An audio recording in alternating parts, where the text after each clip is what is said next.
Bonsoir mes amis, je suis très reconnaissant d'être de nouveau ici ce soir. Je suis parti d'ici il y a peu de temps. Je pense que je suis sorti vers 16 heures. Il fallait que Nous sommes allés voir d'autres amis et nous sommes revenus à 19h05.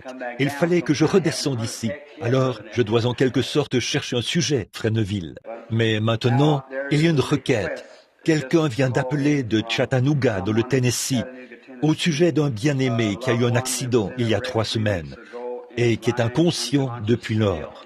Il nous demande la prière ici à l'église. Et oui, frère, bien sûr que tu peux le faire. Viens donc, Fresneville. Oui, monsieur.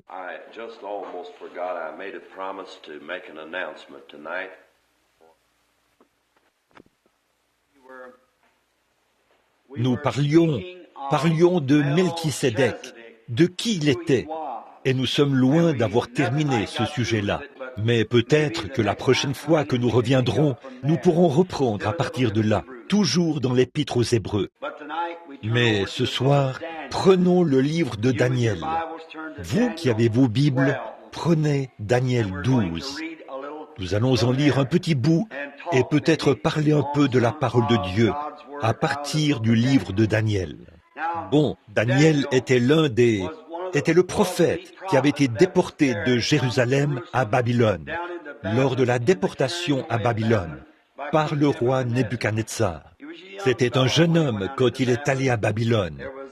On n'en trouvait pas beaucoup qui continuaient de s'accrocher à cette vieille foi merveilleuse. J'aime Daniel parce que il avait résolu, quand il est allé à Babylone, de demeurer un croyant et de ne pas se souiller avec les mets du roi et tout. Or, la chose même, et Daniel était le prophète des nations. Daniel a vu tout l'âge des nations s'élever, puis s'écrouler. Il a été le premier à être le prophète des nations, comme on l'appelle. Il n'était pas lui-même des nations, mais il a vu la dispensation des nations, du début à la fin, de la tête d'or, pour se terminer dans les pieds de fer et d'argile. Et pendant qu'il était là-bas, il avait résolu de ne pas se souiller avec les mets du roi et avec les affaires du roi. Et là-bas, il y avait aussi un autre groupe de frères qui s'appelaient Shadrach, Meshach et Abednego. Eux, ils n'étaient pas des prophètes, mais des croyants. Et ils avaient aussi pris des résolutions. Ainsi donc, quand ces 4 croyants se réunissaient, j'imagine qu'ils avaient très souvent des réunions de prière ensemble. Exactement comme nous le faisons, nous nous rassemblons parce que nous avons des choses en commun. Vous savez, il y a un vieux slogan qui dit « Qui se ressemble, s'assemble ». Et ça, c'est un vieux proverbe plutôt. Et ça, c'est très bien. Qui se ressemble, s'assemble. N'en êtes-vous pas heureux? Certainement. Qui se ressemble, s'assemble. Il n'y a pas longtemps, j'assistais à une réunion où un homme parlait de quelque chose. Et il a dit, il parlait des âmes qui étaient allées en prison, Les âmes à qui Jésus est allé prêcher après sa mort. Et cet homme qui parlait a dit, qu'en pensez-vous? Et un frère de couleur s'est levé. Il a dit, c'est exactement ce que la Bible dit. Il est allé prêcher aux âmes qui étaient en prison. Il a dit, de qui était-il question, à votre avis? Il a dit, c'était des âmes qui ne s'étaient pas repenties lorsque la patience se prolongeait au jour de Noé, pendant que l'arche était en train d'être préparée. Exactement comme la Bible dit. Il a dit, non, c'est cette église-ci qui prêche à ces pentecôtistes qui sont dans ces dénominations et tout, pour les faire sortir de prison. Il a dit, voyons donc, frère, écoutez, a-t-il dit, il n'y est même pas fait mention du pentecôtisme. Il a dit, il y est seulement dit ceci, il est allé prêcher aux âmes qui étaient en prison. Aussi ai-je dit, Amen, c'est vrai. Et ce prédicateur m'a regardé et a dit, qui se ressemble, s'assemble. J'ai dit, c'est vrai, des frères qui ont une foi du même prix que la leur, qui croient simplement que ce que l'Écriture dit est la vérité. Daniel avait à ses côtés 3 compagnons de cette trempe. Vous savez, quand vous êtes loin de votre patrie, ça fait du bien de trouver quelqu'un qui est du même avis que vous, quelqu'un qui se tiendra à vos côtés, un très bon ami. Oh là là, Lorsque vous êtes à l'étranger et que vous trouvez quelqu'un qui veut être votre ami, quelqu'un qui vous aime et qui se tient à vos côtés, ça compte beaucoup, surtout quand vous êtes un étranger. Alors, ces frères avaient été emmenés loin de leur ville. Leur ville avait été brûlée et tous leurs ustensiles et les choses saintes de Dieu avaient été emportés à Babylone et mis dans la maison des trésors du roi Nebuchadnezzar, qui les avait fait amener, un grand et puissant roi des nations. Eh bien, si Dieu avait permis que leur ville soit brûlée, que leur église soit brûlée, et qu'ils soient emmenés dans cette ville, c'est parce qu'ils s'étaient éloignés de Dieu. Mais il avait encore un croyant sur qui il pouvait mettre la main et dire « Celui-ci est mon serviteur ». Dieu a toujours un témoin quelque part. Dieu ne reste jamais sans témoin. Peu importe si parfois il n'en reste qu'un seul. Mais il a toujours eu quelqu'un sur qui il pouvait mettre la main et dire « Celui-ci est mon serviteur. Il fera ce que je lui dis ». Eh bien, nous aimons cela. Nous remarquons aussi que, quand ses frères étaient là-bas, ils avaient été mis à l'épreuve. C'est un très bel exemple de ce que vit un vrai croyant lorsqu'il accepte vraiment le Seigneur Jésus comme son sauveur. Il est toujours mis à l'épreuve. Satan est toujours dans les affaires, dans le domaine des épreuves. Et cela ne vient que pour vous aider. C'est pour votre bien. Chaque fils qui vient à Dieu doit être éprouvé, châtié, frappé de la verge. Autrement dit, on lui donne de petites corrections pour le remettre d'aplomb. Si Dieu nous inflige un châtiment et que nous ne pouvons pas le supporter, alors nous devenons des enfants illégitimes et non des enfants de Dieu. Ainsi, un homme qui a vraiment les yeux fixés sur le ciel, quoi qu'il arrive ici sur terre, il garde les yeux fixés sur le ciel. Il se peut que ses amis l'abandonnent, il se peut que sa famille l'abandonne, il se peut que son pasteur l'abandonne, mais il y en a un qui ne l'abandonnera pas, c'est Dieu. Et quand votre décision est prise, j'aime ça. Daniel avait brûlé tous les ponts derrière lui. Il n'avait aucune intention de revenir en arrière. Plus jamais. Il ne regardait pas ses traces. Il regardait, abandonnant les choses du passé. Il courait vers le but de la vocation céleste. C'est ce que nous devrions faire. C'est ce que l'Église devrait faire. Et ce que je remarque là, c'est que Dieu a permis à Satan de le mettre à l'épreuve. Et oh, on les a testés par le feu. On les a aussi testés par la fosse au lion. Et dans chaque circonstance, Dieu les en a fait sortir plus que vainqueurs. De nombreuses épreuves atteignent le juste, mais Dieu le délivre de toutes. Comme c'est merveilleux. Combien nous sommes reconnaissants de cela. Les épreuves, les tribulations, les tests, tout cela concourt au bien. Après un certain temps, alors Dieu voit qu'il peut placer sa confiance en vous. Et là, il fera de grandes choses pour vous. Alors nous voyons donc que Daniel est devenu un instrument dans la main de Dieu, alors qu'il était loin de son peuple, hors de sa ville, loin de son église, dans un pays étranger. Dieu l'a utilisé. Alors vous pouvez très bien être loin de tout, peu importe ce que c'est. Vous pouvez être loin de tous vos bien-aimés, ou vous pouvez être loin de votre église, mais vous pouvez quand même être un instrument dans les mains de Dieu. Dieu peut vous utiliser pour rendre un témoignage, ou pour tout ce pourquoi il désire vous utiliser. Quels beaux exemples! La Bible est remplie de ces choses. Partout où on regarde. N'aimez-vous pas lire la parole? Oh, parfois je la lis et je pleure. Il y a quelques jours, je lisais là, dans la pièce, et je n'ai pas pu m'empêcher de m'asseoir et de pleurer comme un bébé. Je me suis levé et j'ai fait le tour de ma chaise. J'ai posé ma main sur ma chaise. J'ai de nouveau regardé ma Bible. J'ai éclaté en sanglots. J'ai encore fait le tour de la chaise et je l'ai regardée de nouveau. Je me suis dit, oh Dieu, il y a là-dedans la vie éternelle pour tout homme ou toute femme qui ose y mettre sa confiance et y croire. La vie éternelle. Et il a dit, sondez les Écritures, parce que vous pensez avoir en elles la vie éternelle. Ce sont elles qui rendent témoignage de moi. Sondez l'Écriture. La parole de Dieu est une lampe à nos pieds. Alors nous devons être guidés. Elle est la lumière qui longe le sentier qui nous mène de victoire en victoire. Or, pour que vous puissiez remporter une victoire, il faut d'abord qu'il y ait un combat. Et s'il n'y a pas de combat, il n'y a pas de victoire. Donc nous devons être reconnaissants pour les combats et pour les épreuves. C'est Dieu qui nous donne l'occasion de remporter des victoires.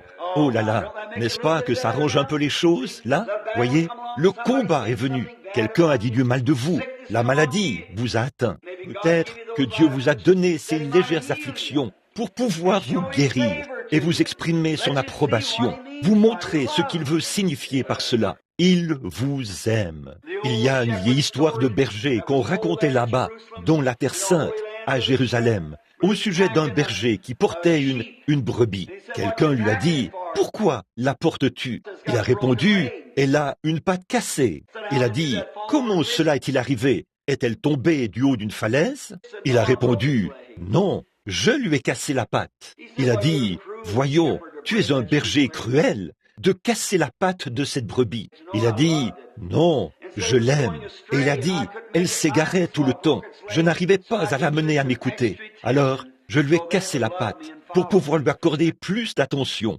afin qu'elle m'aime et me suive. » Parfois, Dieu est obligé de nous laisser tomber un peu malades, afin de nous accorder un peu plus d'attention, afin de nous asseoir sur ses genoux et nous bercer sur son sein. Lorsque le médecin dit qu'il n'y a plus rien à faire, alors il nous pose sur son sein et dit, « Tu vois, je t'aime, je veillerai à ce que tu te rétablisses. » Voyez? Oh, cela ne rend-il pas la vie un peu plus facile? Oh, il est si grand, c'est un merveilleux berger. Ne l'est-il pas? Ce n'est pas étonnant que David ait dit, « L'Éternel est mon berger, je ne manquerai de rien. Il nous dirige près des eaux paisibles et il restaure leur âme. Il fait déborder nos coupes et nous oint en face de l'adversaire. » Avez-vous déjà été oint en face de votre adversaire? Simplement rendre témoignage jusqu'à ce que votre coupe déborde. Vous savez, comme c'est merveilleux d'être oint en face de son adversaire. Maintenant, remarquez, alors Dieu a pris le roi Nebuchadnezzar et a fait de lui un outil dans sa main.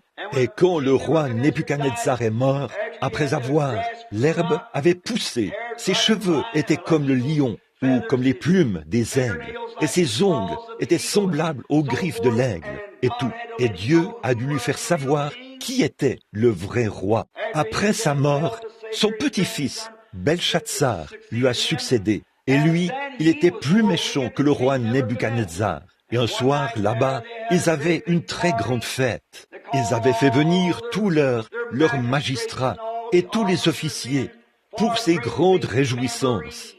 Et pendant qu'ils se livraient à ces réjouissances et ils sont allés là et ont pris les vases sacrés de Dieu, juste pour se moquer de Dieu et boire du vin en l'honneur de leur Dieu, porter un toast en se servant des vases de l'Éternel. Or, il est permis à l'homme d'aller jusqu'à un certain point, mais il existe une ligne de démarcation entre la vie et la mort. Vous ne devez jamais la franchir. Voyez, vous pouvez continuer à faire vos petites folies pendant un certain temps, mais vous avez intérêt à savoir où se trouve cette ligne. Le Seigneur vous a-t-il déjà repris sur quoi que ce soit? Il le fait pour chacun de nous. Il tire sur les rênes et dit, c'en est assez maintenant. Là, vous avez intérêt à faire attention à ce que vous faites à partir de ce moment-là et vérifier si vous n'êtes pas sur le point de franchir cette ligne. Et ce soir-là, quand Dieu a tiré sur ses rênes à lui, il n'a pas voulu écouter. Il est allé de l'avant, a fait sortir les vases de l'Éternel, s'est mis à boire du vin et a porté un toast à son Dieu. Alors, une main est descendue du ciel et a écrit sur la muraille « Menez, menez, Tekel ou Farsim », ce qui signifie « Tu as été pesé dans la balance et tu as été trouvé léger ». Personne ne pouvait interpréter cela. C'étaient des langues inconnues. Et il y avait là un homme qui avait le don d'interprétation, Daniel. Il est donc venu, on a donné l'interprétation et a dit au roi ce qui allait arriver. Et là, Dieu a détruit cette nation, Babylone.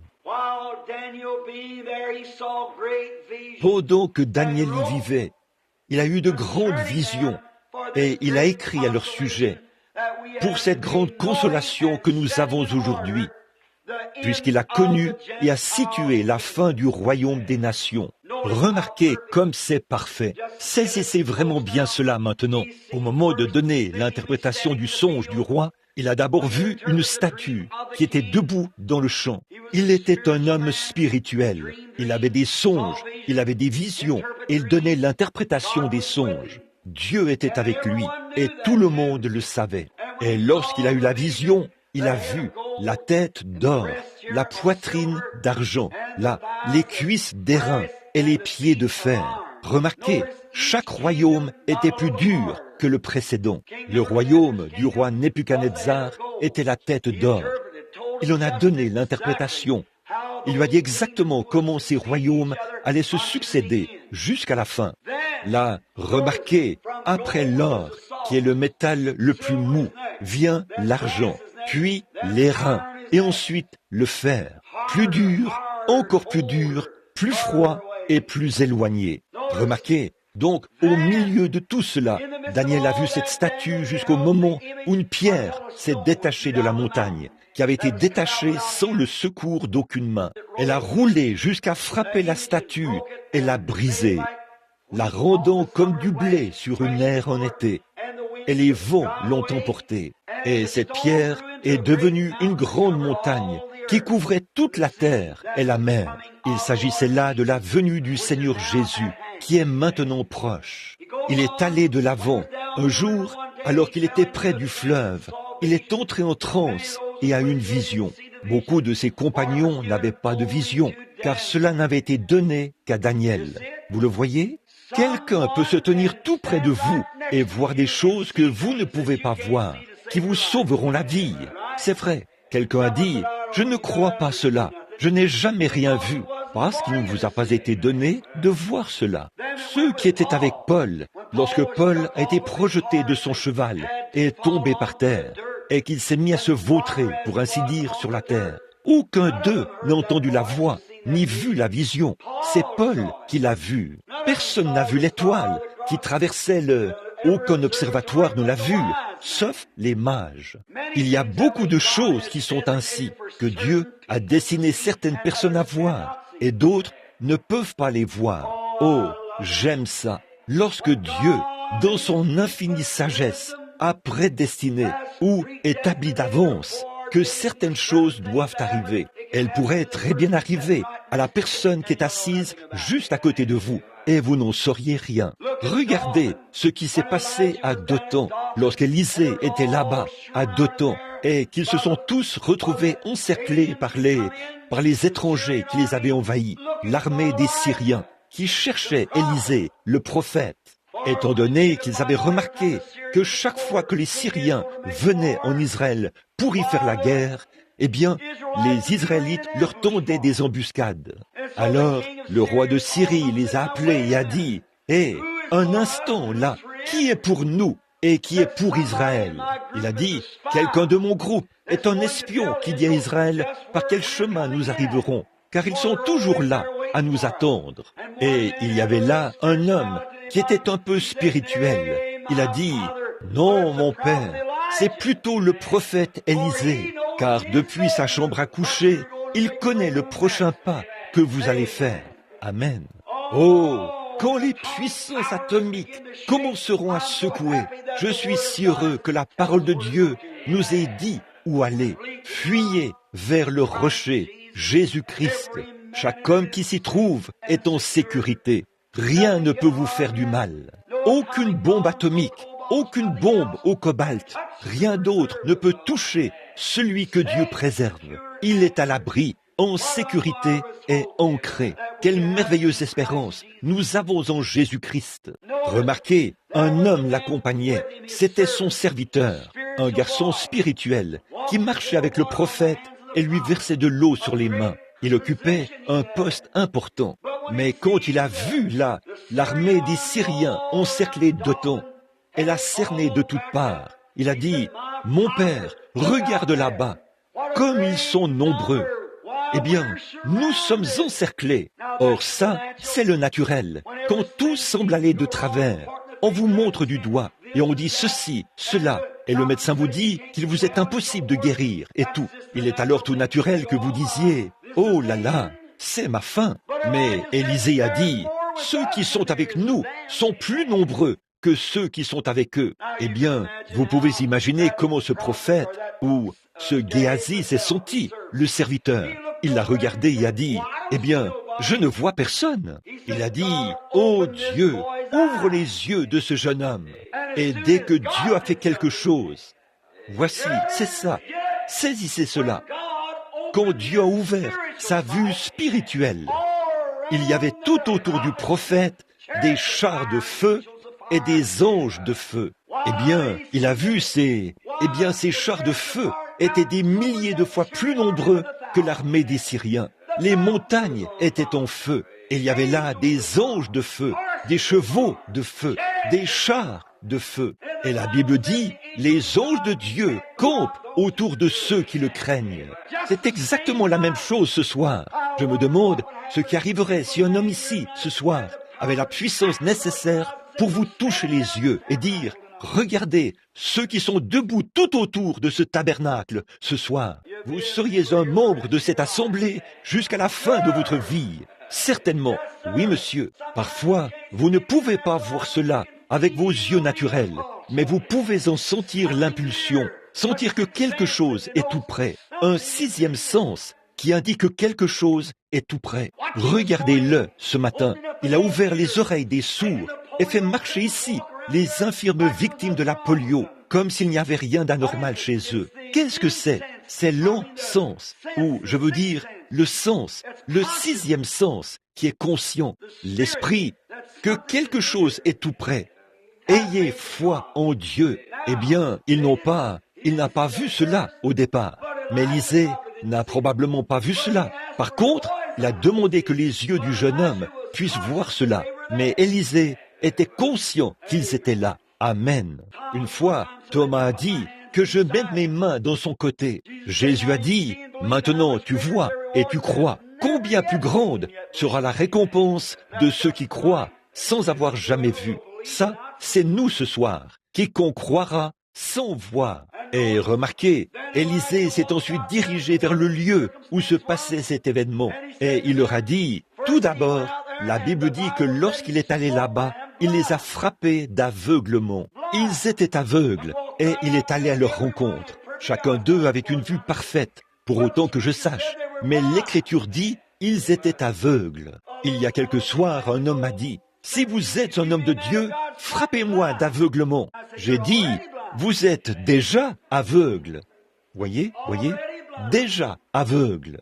Remarquez, il s'est dirigé vers le lieu où se déroulait cet important événement, où se déroulait cette importante scène. Et il a dit, cherchez-vous Élisée? Ils ont répondu, oui. Il a dit, venez, suivez-moi, je vais vous conduire jusqu'à lui. C'est Élisée qui leur a dit cela. À quoi était-il aveugle? Ils étaient aveugles au fait que c'était lui, le prophète de Dieu. Ils étaient aveugles à cela. Et il les a de nouveau conduits directement dans une embuscade. Il a dit, venez, je vais vous mener à Élisée. Et c'était Élisée qui les y conduisait. Et quand ils ont levé les yeux et qu'ils ont vu qu'ils étaient cernés de partout, le roi a dit, frapperai-je, mon père? Il a dit, frapperais-tu quelqu'un que tu fais prisonnier? Il a dit, donne-leur à manger et renvoie-les dans leur pays. C'est ainsi qu'on met un terme aux guerres, n'est-ce pas vrai? Certainement. Oh là là, si seulement nous pouvions adopter ce principe aujourd'hui, nourrir son ennemi. Faites du bien à ceux qui vous font du mal. Amen. Donc, là, l'aveuglement. Maintenant, Élisée, ou je veux dire, pas Élisée maintenant, mais Daniel. Daniel a vu d'avance, il était prophète. Il a vu la venue du Seigneur. Il a vu venir le temps de la fin. Il a vu le début des nations. Et si vous remarquez, l'ère des nations a débuté par l'adoration d'une idole. Ils adoraient une grande idole placée dans le champ, une idole à l'image d'un homme. Je crois que c'était celle de Daniel lui-même. En effet, le roi Nebuchadnezzar l'avait surnommé Belshazzar, qui était son Dieu, et il s'était mis à adorer la statue d'un homme juste et saint. Et Daniel avait refusé de le faire, de même que les enfants hébreux, Shadrach, Meshach et Abednego. C'est de cette manière que cela a été inauguré, et cela a été condamné. La tête d'or a été inaugurée par l'adoration d'une statue, l'adoration forcée. Et elle s'est achevée par une main surnaturelle qui a écrit dans une langue surnaturelle que seule une intelligence surnaturelle pouvait comprendre. Amen. C'est comme ça que le royaume des nations a été inauguré, et il se terminera de la même manière.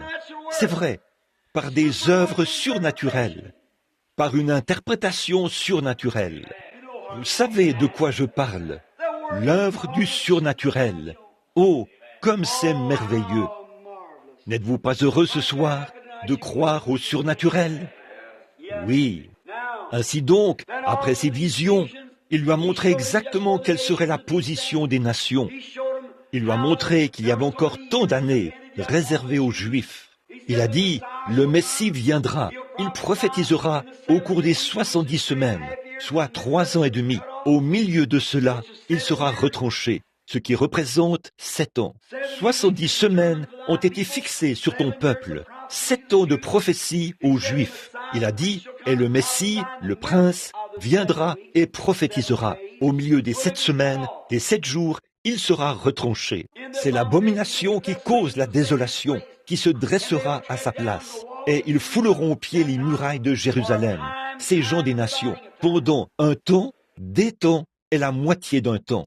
Là, quand le Messie est venu, Jésus, il a prêché exactement 3 ans et demi, et il a été retranché pour servir de sacrifice. Le devoir perpétuel a été supprimé, et la désolation, l'abomination qui cause la désolation, la mosquée musulmane d'Omar, se trouve aujourd'hui à l'emplacement du Saint-Temple. La mosquée d'Omar se trouve exactement là où se trouvait le temple. Et il a dit ceci, ils fouleront aux pieds les murailles de Jérusalem. Là, Jérusalem sera foulée aux pieds jusqu'à ce que la dispensation des nations soit terminée. Mais à la fin de l'ère des nations, il restera encore 3 ans et demi aux Juifs.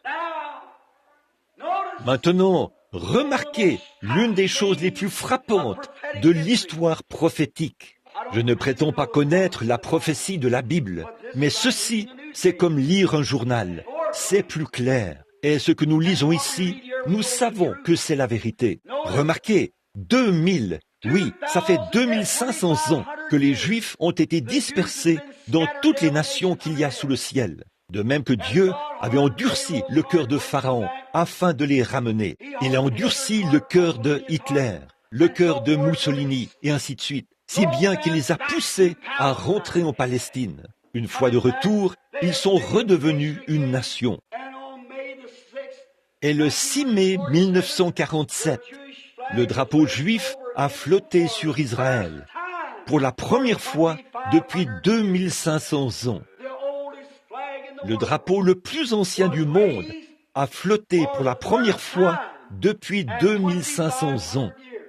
Et il a dit que dans les derniers jours, il élèverait une bannière sur Jérusalem pour montrer que le temps est proche. Et remarquez, ici, il n'y a pas longtemps, j'ai visionné une bobine prophétique de cet endroit. Ils sont en train de ramener les Juifs par milliers, par avion. Vous avez vu cela dans le journal et tout. Le magazine Look et le magazine Life ont publié cela. Des milliers de Juifs reviennent. Et on leur a demandé, on a dit, pourquoi revenez-vous? Des vieillards infirmes, leurs jeunes les portaient sur leur dos. On a demandé, revenez-vous dans votre patrie pour y mourir? Ils ont dit, non, nous revenons pour voir le Messie. Jésus a dit, quand vous verrez le figuier bourgeonner et tous les autres arbres bourgeonner, sachez que le temps est proche, ou que le printemps est proche, l'été. Alors, quand vous verrez ces choses arriver, levez la tête, parce que votre délivrance approche. Ce soir, alors que ce monde est rongé par le communisme, oh, je parlais à un homme dernièrement au sujet de, à mon avis, l'un des meilleurs experts que je connaisse. Lorsqu'il a parlé de cette nation et du communisme, Ça vous ferait trembler de peur. C'est vrai, à quel point tout est rongé. Il n'y a plus rien de solide, difficilement même dans notre propre pays. Il n'y a qu'une seule chose solide que je connaisse qui tiendra, c'est Jésus-Christ, le rocher. Nous recevons un royaume inébranlable. Et en ce jour où tout le reste est en train de s'effondrer, nous avons un fondement solide, le Seigneur Jésus-Christ. Entrez-y, mes amis. C'est un abri à l'heure de la tempête. Comme c'est merveilleux. Il a vu toutes ces choses arriver. Nous voyons maintenant les Juifs. La Bible dit de Jérusalem qu'elle fleurirait comme une rose. Oh, combien ils ont irrigué ce pays. Et ils ont aussi, le prophète avait prophétisé et dit, en ce jour-là, que l'eau viendra du septentrion. Il n'y avait pas d'eau là-bas à ce moment-là. Il n'y avait pas de source là-bas à ce moment-là. Mais ces quelques dernières années, une source jaillissante y coule et elle arrose les vallées. Et ils y font de l'irrigation. C'est l'une des plus grandes régions agricoles du monde, compte tenu de sa taille. Et il y a tous ces grands éléments chimiques qui se trouvent là dans la mer Morte, enfouis là, au fond de cette mer. Il y a tant d'éléments chimiques que toutes les richesses du monde ne suffiraient pas pour les acheter. Les éléments chimiques, l'uranium et tout le reste, qui se trouvent là, au fond de la mer Morte, appartiennent maintenant à Israël. Le figuier bourgeonne. Non seulement cela, mais les autres arbres bourgeonnent aussi. Les communistes bourgeonnent. L'Antichrist bourgeonne. Et l'Église de Dieu est en train de bourgeonner. Elle s'épanouit de nouveau dans sa puissance. Le gazam en a dévoré une partie. Le gélec en a dévoré une partie. L'ankylostome en a dévoré une partie. Le asile en a dévoré une partie. Mais Dieu a dit, elle revivra. Elle bourgeonne maintenant. Les arbres bourgeonnent. Daniel l'a vu d'avance et il s'est réjoui. Maintenant, à ce moment-là, il a dit, et en ce temps-là, c'est le chapitre 12. En ce temps-là se lèvera Michaël, le grand chef, le défenseur des enfants de ton peuple. Et ce sera une époque de détresse, telle qu'il n'y en avait point de semblable depuis que les nations existent jusqu'à cette époque. En ce temps-là, ceux de ton peuple qui seront trouvés inscrits dans le livre seront sauvés. Oh là là, n'êtes-vous pas heureux que votre nom soit dans son livre? Lorsque Daniel ici l'a vu, il est venu vers l'Ancien des jours, dont les cheveux étaient blancs comme de la laine. Et il a ouvert les livres, et ils ont été jugés, chaque homme, selon les livres. C'est le jugement du grand trône blanc. Or, il était donné à Daniel l'assurance, la fin de la dispensation des nations. Lisez-le quand vous rentrerez chez vous. Lisez le chapitre 11 demain. Vous verrez alors que le roi du septentrion se mettra en marche, ce qui n'est rien d'autre que la Russie. Il se mettra en marche pour fondre sur lui comme une tempête. Et le grand combat d'Armageddon aura lieu là, près des portes de Jérusalem. Remarquez, oh j'aime ça. En ce temps-là, ceux de ton peuple qui ont été trouvés inscrits dans le livre seront sauvés. Le livre de vie de l'agneau. Michaël, le grand chef, se lèvera pour... Quoi? Pour ton peuple. Très bien. Plusieurs de ceux qui dorment dans la poussière de la terre se réveilleront. Quand? Quand ces temps-ci arriveront. Les uns pour la vie éternelle et les autres pour l'opprobation, pour la honte éternelle. Aussi sûr qu'il y a une vie éternelle, il y a un départ éternel. Tout dépend de la façon dont vous traitez Jésus-Christ dans votre vie. Si vous l'aimez, que vous êtes né de nouveau et que vous avez son esprit, vous avez la vie éternelle. Sinon, vous n'avez pas la vie éternelle. Si votre nom est écrit dans le livre de vie de l'agneau, vous avez la vie immortelle. S'il n'y est pas écrit, vous ne serez pas reconnu. Qu'est-ce que c'est? Toutes ces prophéties sont accomplies. Tout, jusqu'à ce jour-ci. La tête d'or a disparu, comme Daniel l'a dit. le royaume de Babylone. Ceux qui lui succéderont, a-t-il dit, seront les Mèdes et les Perses. Et ils ont succédé au royaume de Babylone. Et ils sont tombés au profit de qui? Des Grecs, d'Alexandre le Grand. Et ils sont tombés au profit de qui? Des Romains. Et les Romains se sont fractionnés et ont envahi le monde entier. La Rome orientale et la Rome occidentale. Les deux jambes. Et il a dit que le fer et l'argile se trouvaient sur les orteils, les 10 orteils, les 10 royaumes. Et il a dit qu'ils ne se mélangeraient pas et qu'ils se marieraient entre eux, le romanisme et le protestantisme. En ce jour-là, quand cette chose-ci aura cours, la pierre s'est alors détachée de la montagne sans le secours d'aucune main, puis elle a roulé et a mis la chose en pièces, et elle a pris la place de la statue. Alors mes frères, nous avons des ennuis ce soir, des guerres, des bruits de guerre, des tremblements de terre en divers lieux, une époque où on ne sait que faire, de l'angoisse chez les nations. Je reviens d'outre-mer et je n'ai pas vu une seule nation qui ne tremble pas dans ses souliers. Ils ne savent pas ce qui arrivera dans la suite des temps.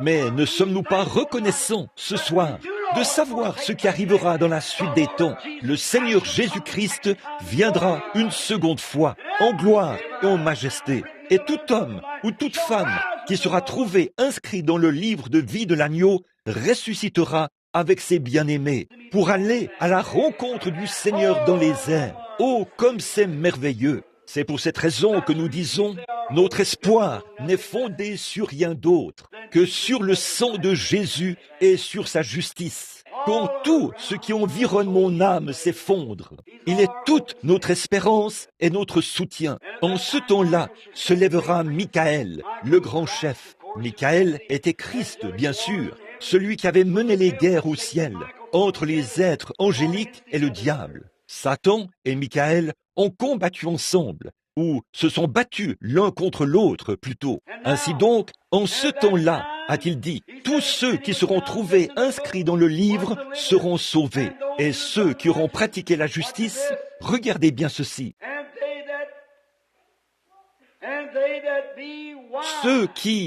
Ceux qui auront été intelligents brilleront comme la splendeur du ciel. Et ceux qui auront enseigné la justice vers la multitude brilleront comme les étoiles à toujours. Parfois, je regarde ça et je réfléchis, mes frères. Je sors le matin. J'aime me lever tôt.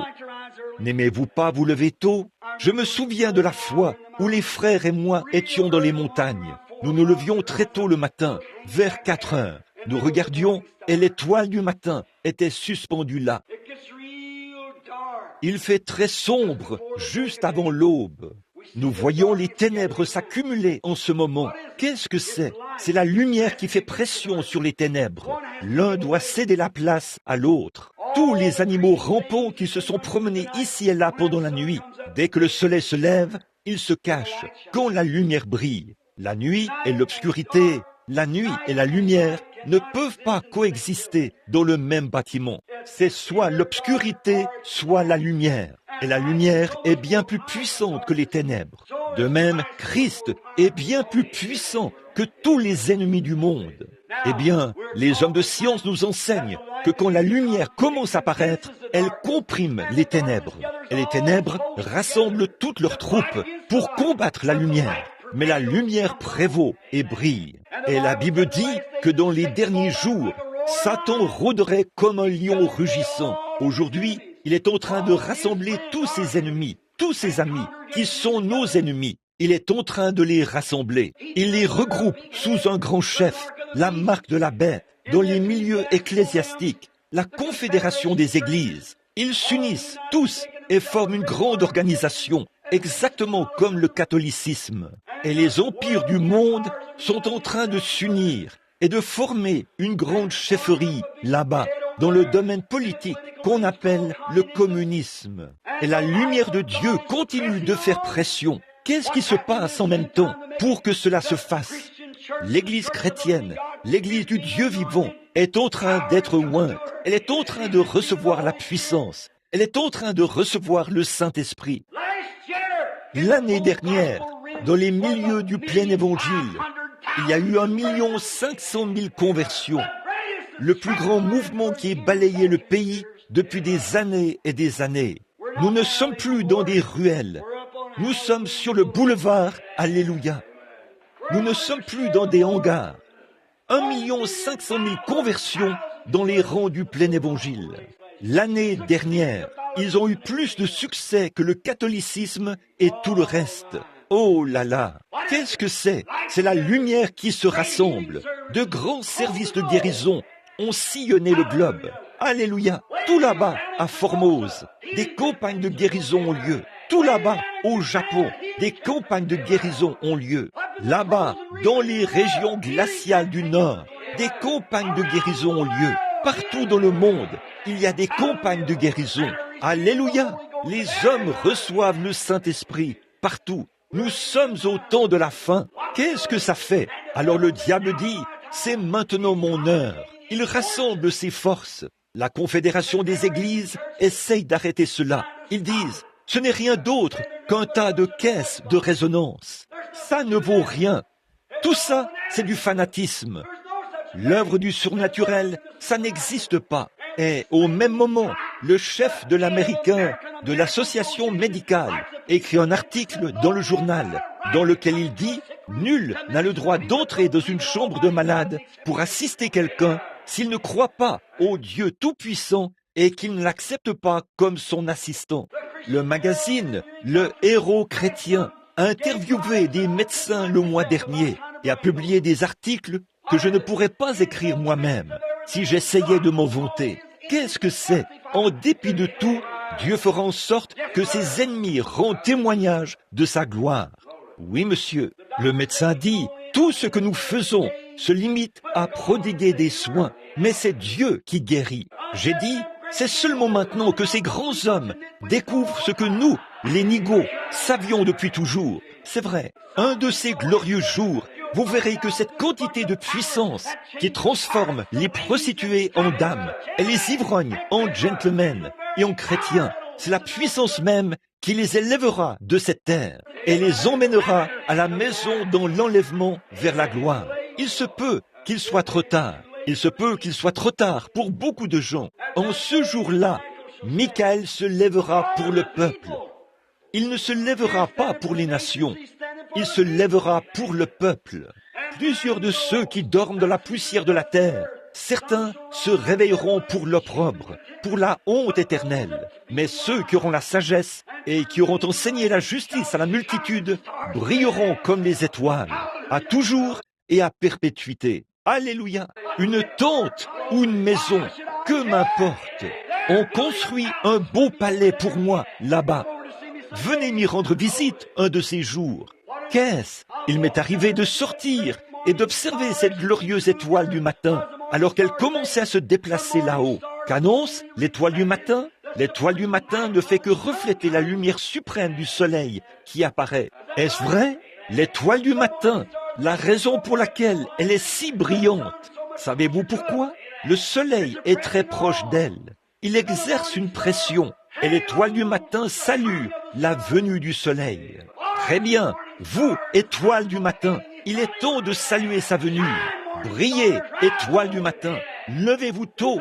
Elle annonce, le Fils sera bientôt là. Lorsque nous regardons et voyons cette étoile du matin scintiller dans les cieux, cela signifie que le soleil ne va pas tarder à briller. Et lorsque nous voyons les étoiles du matin de Dieu se lever et briller à la gloire de la résurrection de Jésus-Christ, cela montre que cette personne suprême est en train d'exercer une pression. Les lumières se rassemblent, mais l'étoile du matin crie « Tenez bon, le jour va bientôt se lever. Tenez bon, le jour va bientôt se lever. » Continuez simplement à tenir bon, comme Sœur Murphy et les autres avaient l'habitude de le chanter. Continuez simplement à tenir bon. Le jour va bientôt se lever. Tenez bon. Les étoiles du matin brillent en ce moment vers le monde pour éclairer le monde juste avant la grande obscurité et le grand coup de tonnerre du ciel, la venue du Seigneur. Maintenant, écoutez attentivement. Là, il a dit, j'ai regardé l'étoile du matin et je me suis dit, Ô étoile du matin, j'ai baissé le regard un jour, alors que nous étions là-haut, frère Wood et moi. Il venait tout juste d'allumer le feu, et nous allions prendre le petit déjeuner. Je me suis retourné, et j'ai regardé l'étoile du matin. J'ai marché au milieu des buissons de cèdre, alors que les vents murmuraient à travers les pins. Je me suis tenu là, je me sentais bien, je respirais ce bon air frais du matin, et c'était un peu glacial, très glacial. J'allais au ruisseau, je puisais un seau d'eau, et elle gelait avant que je revienne. J'étais là-bas, les mains levées, là, au milieu des pins. J'ai regardé l'étoile du matin. Je me suis dit, oh, regarde un peu l'effet que 45 années ont produit sur moi. J'ai dit, oh, regarde un peu, je commence à avoir des rides. Mes mains se rident, mes cheveux s'éclaircissent, mes dents se détériorent. Oh, quel effet 45 années ont produit sur moi. Mais j'ai dit, regarde là-bas, cette étoile du matin, elle est aussi belle et brille avec autant d'éclat que le jour où Dieu a soufflé sur ses mains pour l'envoyer dans l'espace en disant « qu'elle brille ». Et là, ce passage de l'Écriture m'est venu à l'esprit. J'ai dit, mais Dieu a promis que si nous avions de la sagesse et enseignions la justice à la multitude, nous allions briller avec plus d'éclat que les étoiles, pour toujours. J'ai pensé, étoile du matin, tu brilles en ce moment, mais attends un peu que nous arrivions là-bas. Alléluia, briller avec plus d'éclat que les étoiles, pour toujours. Et j'entendais le vent qui descendait la colline. C'était à peu près le lever du jour. Serpentant entre les pins, il soufflait ses mots. Il y a, au-delà du fleuve, un pays que nous appelons l'éternité bénie. Et nous n'atteignons ce rivage que par le décret de la foi. Un à un, nous arrivons à cette porte de notre demeure parmi les immortels. Quand sonnent, pour vous et pour moi, ces cloches d'or, que c'est glorieux! Les sages enseigneront la justice à la multitude, et ils brilleront avec plus d'éclat que les étoiles, dans tous les siècles des siècles. Alors, qu'est-ce que ça change, finalement? À quoi sert ce petit espace de temps, cette vieille poussière de la terre, cette pâte molle, ce vieux corps mortel, voué à la corruption et à retourner à la poussière? Les vers de la peau le dévoreront. Oh là là, que je me lève de tout mon être et que je brille pour la gloire de Dieu, rejetant tout fardeau pour que le Saint-Esprit puisse transmettre sa puissance et sa gloire par la prédication de l'Évangile et par la guérison des malades, afin de confirmer ainsi que Jésus-Christ est ressuscité des morts. Oh là là, à toujours et à perpétuité. Toi, Daniel, tiens secrètes ces paroles et scelle le livre jusqu'au temps de la fin. Car plusieurs alors le liront et la connaissance augmentera. Et moi, Daniel, je vis et je regardais, et voici, deux autres hommes se tenaient debout, l'un en deçà du bord du fleuve et l'un sur l'autre bord du fleuve. L'un d'eux dit à l'homme vêtu de lin, le Saint-Esprit, qui se tenait au-dessus des eaux, les peuples et les foules. Le Saint-Esprit sur les gens.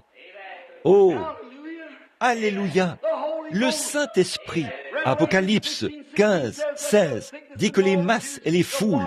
L'eau signifie les masses et les foules de gens. Et voici un homme vêtu de lin blanc qui, comme une vague, va et vient au-dessus des eaux, ses mains levées vers le ciel, et qui jure par celui qui vit au siècle des siècles, en ces termes. Quand ces choses arriveront, il n'y aura plus de temps. Alléluia! Il n'y aura plus de temps. Il a juré que quand nous verrons les nations se disloquer et ce genre de choses se produire, le mystère de Dieu sera déjà accompli. Le mystère de Dieu, qu'est-ce que c'est?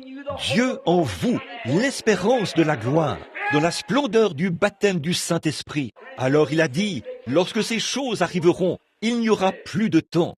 Ceux qui connaîtront leur Dieu, a dit Daniel, dans les derniers jours, plusieurs courront ça et là, et la connaissance augmentera. Mais ceux qui connaîtront leur Dieu accompliront des exploits dans les derniers jours. Ils accompliront des exploits. Oh, les exploits de la foi apparaissant partout dans le monde, ce soir, encore et encore, dans toutes les nations de grandes campagnes. Les aveugles voient, les sourds entendent, les boiteux marchent, des gens de tous les milieux entrent, ils reçoivent le Saint-Esprit.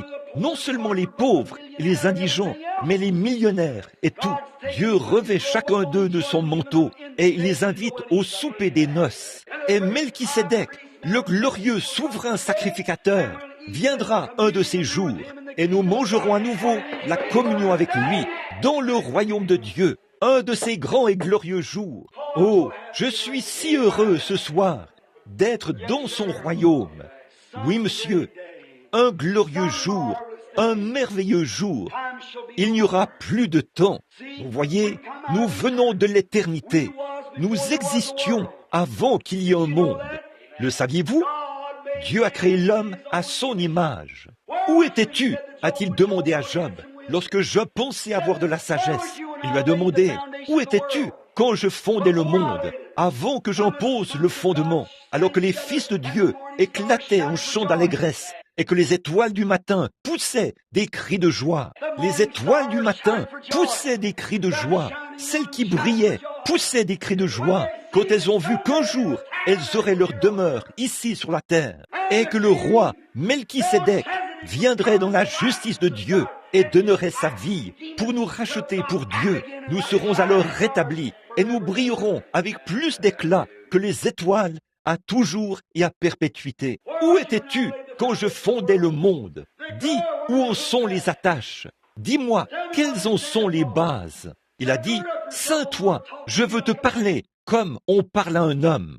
Et Job est tombé face contre terre, comme un homme mort. Il ne pouvait pas supporter ça. Dieu était là. Voilà, c'est ça. Où étais-tu quand je fondais le monde? Ce glorieux évangile a été prophétisé par les prophètes de l'Ancien Testament. Il a été transmis tout au long des âges. Il est ici ce soir. Dieu confirme cela. Cet évangile a balayé le monde. Les gens ont essayé de l'arrêter.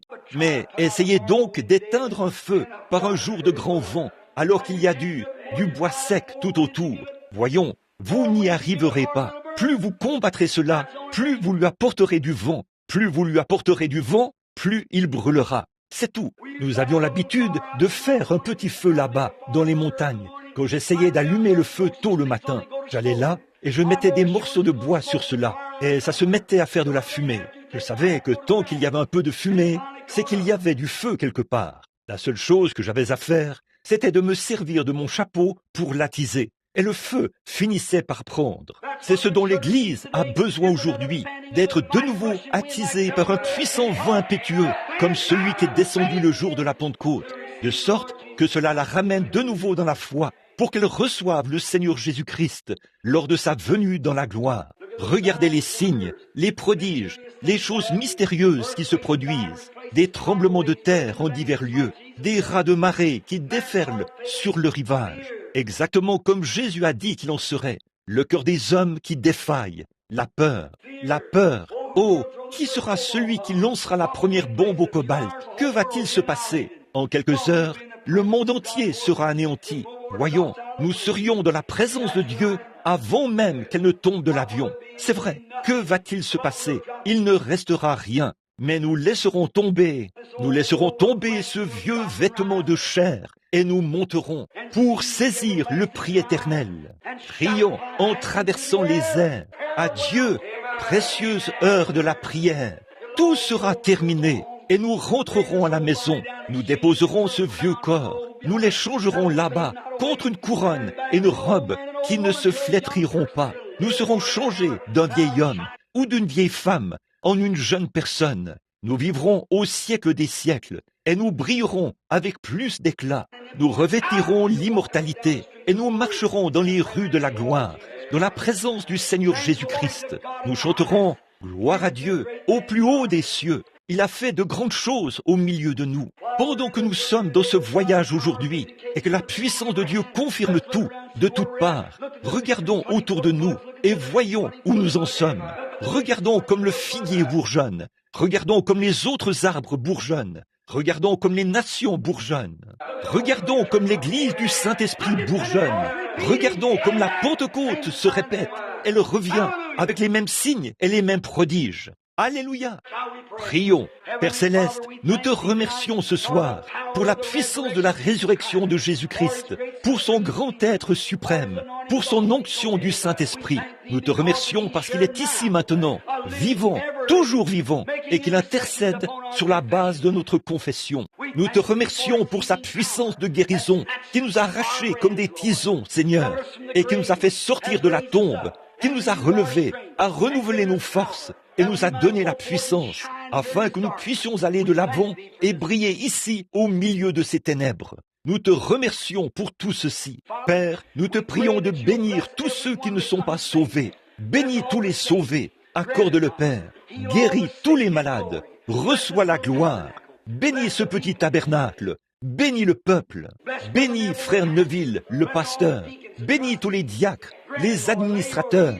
Accorde le Seigneur. Pose sur eux tes mains qui guérissent. Et si le diable vient et crée de petits différends, rétablis cela au plus vite, Seigneur, avec le baume de Galade. Accorde le Seigneur. Verse sur eux l'huile d'onction. Rends-les humbles de cœur et doux dans l'âme.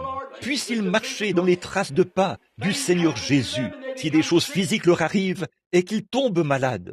Puisse l'ange de Dieu se tenir tout près pour appliquer le sang de Jésus. Accorde-le.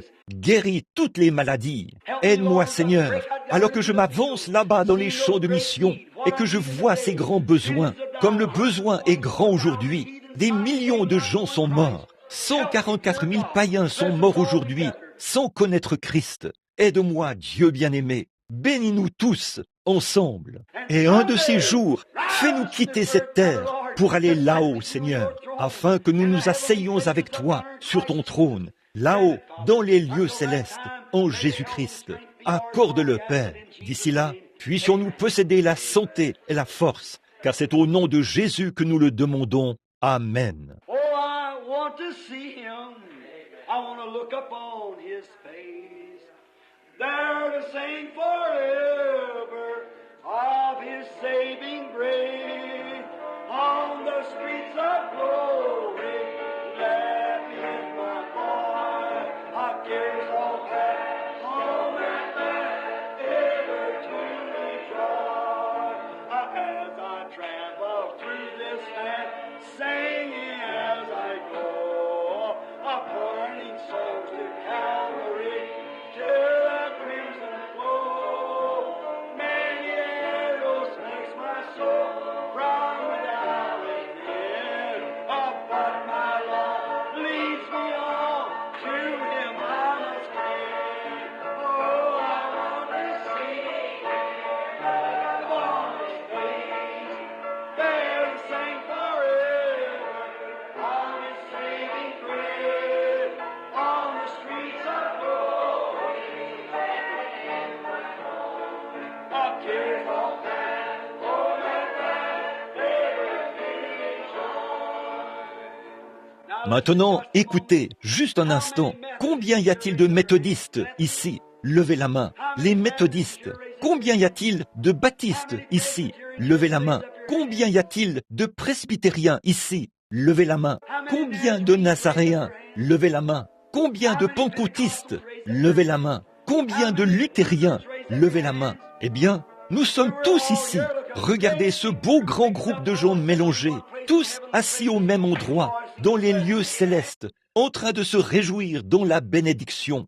Maintenant, je veux que les méthodistes serrent la main aux baptistes, les baptistes aux luthériens. Tournez-vous maintenant et serrez-vous la main les uns les autres. Puis retournez-vous pour regarder par ici, alors que nous le chantons maintenant. Burning souls to Calvary, to the crimson flow.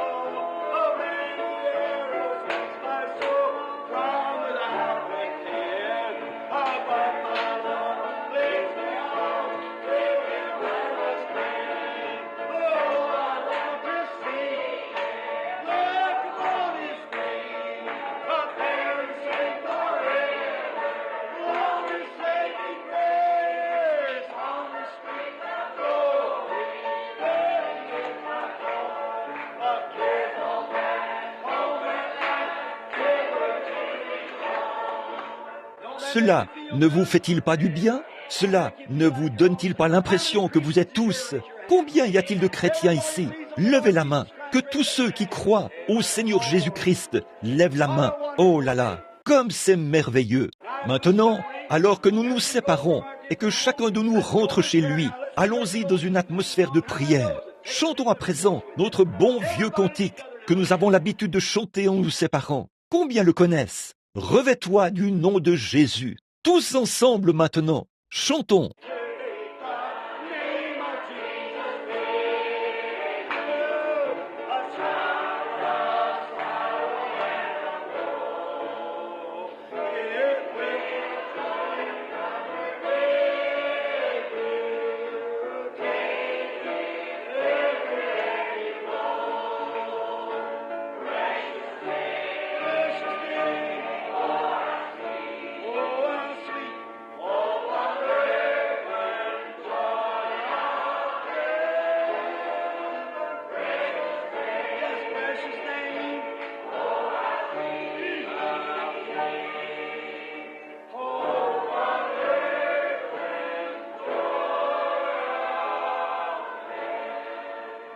Écoutez. At the name of Jesus bow we, falling prostrate at his feet.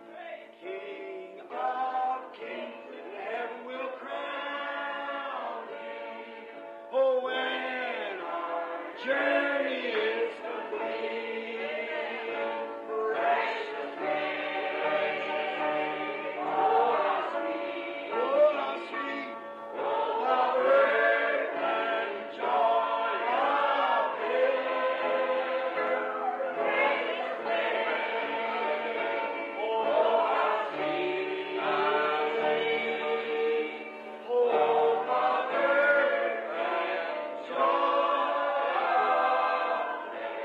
Voici ce que je veux que vous fassiez.